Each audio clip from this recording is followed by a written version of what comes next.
Okay, welcome back. And our guest this morning is Lanre Suraj. Mr. Suraj is a security expert, anti-corruption crusader. And we've been talking about what the situation where intergovernment agencies are rivaling so hard that it could actually degenerate into outright fisticuffs or close to fisticuffs. And Larry, again, you noticed, in addition to all you've said, there is, well, there was then, but still, since it's recorded, it has happened, people saw it, there seems to be an ominous aspect to it because some operatives there of the DSS were wearing balaclavas or ski masks or full face masks so that they could not be identified. And you wonder why, what is going on? How can you have balaclava wearing or full face mask wearing operatives in a court? In a court of law, we're in peacetime, there is no war. So these kind of shows, I just don't know what it is supposed to say. And you don't try to hide your whole face from recognition unless you have misgivings about what you'll be doing while wearing the mask. So there's that aspect too. And we're talking about accountability here and trying to hold people accountable.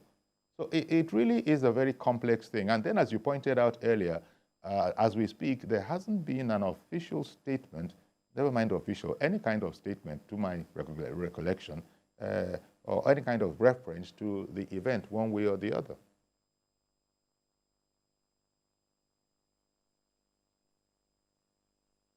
So, Larry, oh dear, we might have lost that. Hello, hello, can you hear me? Hello? Okay, yes, you've come back now. Did you hear my... Thank you. Did you hear my question? Yeah, I did very well. I did. Okay. The wearing of the face mask, I mean, let's start from there. It is not something that is peculiar to the DSS, So you will see FBI, CIA agents even doing the same thing, depending on the kind of operations that is associated with it. So when you're fighting or you're going to invade what you would consider some of the enclaves of notorious high-profile criminals, like the drug barons and the rest of that, it needs to measure of protection, for so that their families, not just because of them, so that the people cannot go after their families for the operations that are undertaken on behalf of the state. But that is not. So that's the correct use. One can understand that use. Exactly. So that is not when you go to court. That is not when you go with somebody like Emefiele. This is not like what high-level criminal or security threat to the system that would necessitate this kind of coverage that is totally wiping away element of accountability for the people that are there. There's no doubt in the fact that the DSS will know each and every of the operatives that was involved if there's a need for them to actually hold them accountable. But the system would never appreciate this under a civilian regime. And the country would not also want to tolerate this kind of level because it gives that sense of untouchability to the people that are involved. It gives them some whole sense of, infallibility to also some extent. So this we can't continue to condone, and that would go to the not just the top level and hierarchy of the DSS. It goes to the office of the National Security Advisor. It goes to the office of the president as well.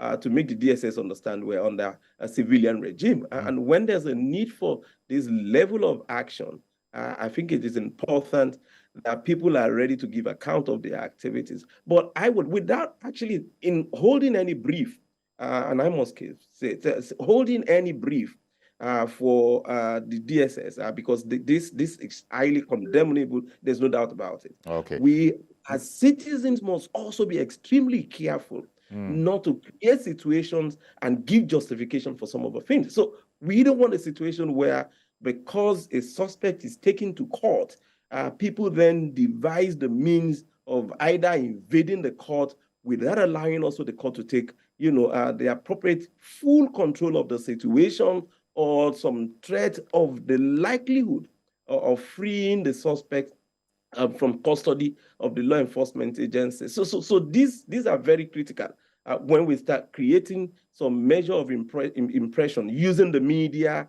and all the rest of that ahead when suspects are taken to. So we should allow the institutions of government to actually operate as they are meant to be. Let me bring in Mr. Mohammed, who has called in from Abuja. Good morning to you, Mr. Mohammed. Good morning, Uncle Yori. Good morning, the guest. Good morning, sir. Go ahead, Good please. morning. Yes, sir.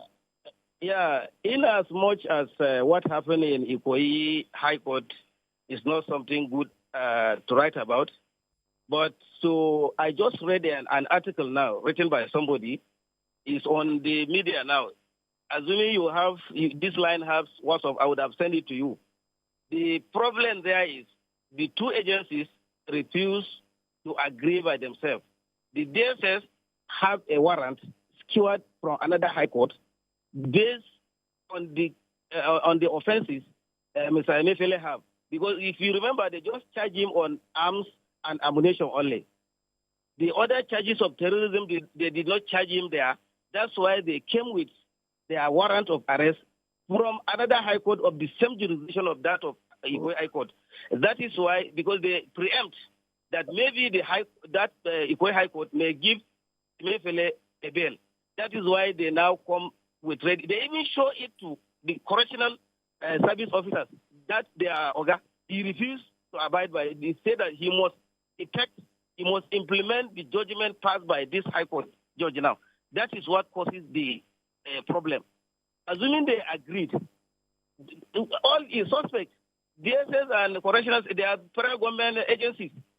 Exactly. Even if they took it to DSS, Exactly. if they want to collect it from there, they can go to DSS and collect the suspect. Since they have arrest warrant, these correctional service officers, they should have understand. And they say, okay, no problem. Since you have arrest warrant, no problem, let's go.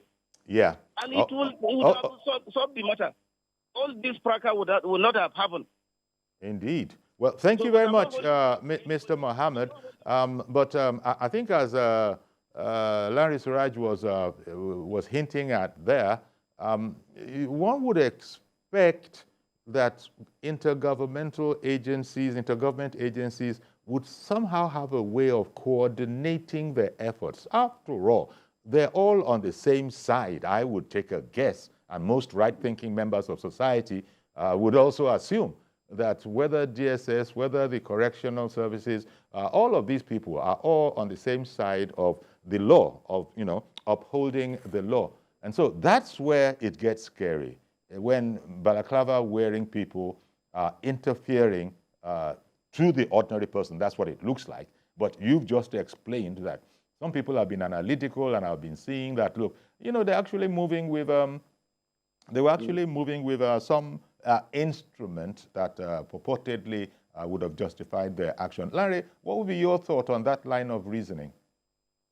No, just like I said, really, from the beginning, there can only be two, one of three options, like three of them, the two of them acting in the interest of the state. One of them is compromise, the other is a little bit also doing the right thing, or the three of them are compromised and are actually not acting in the public interest or interest of justice. But if the DSS has another warrant of arrest, and that was from another court, what would have happened simply is the fact that the bail granted by that court is only to the effect of the charges in that court.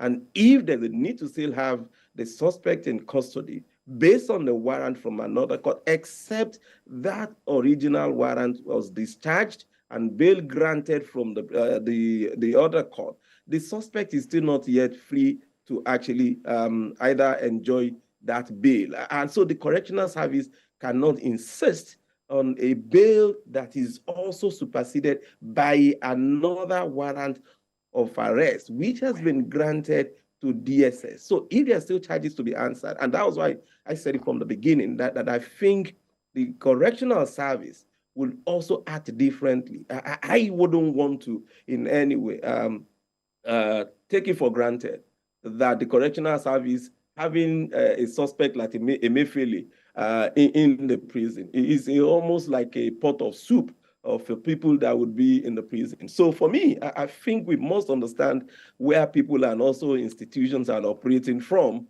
before we just conclude that, things are just normal. All right, then. Let me quickly take another break, Larry. We'll be right back. Stay with us, please.